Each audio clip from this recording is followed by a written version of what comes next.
Hello everybody and welcome. In this video I'm going to show you how to change volume on your speaker SOUNDCORE Select for Go.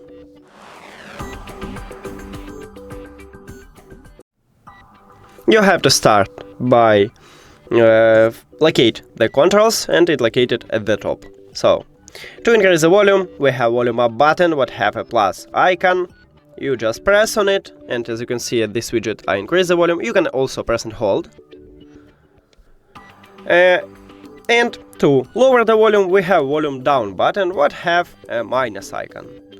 And again, you just press on it or press and hold, and it works. That's it. Thank you for watching this video. If you found it helpful, please consider subscribing to channel and leave the like on the video. See you later.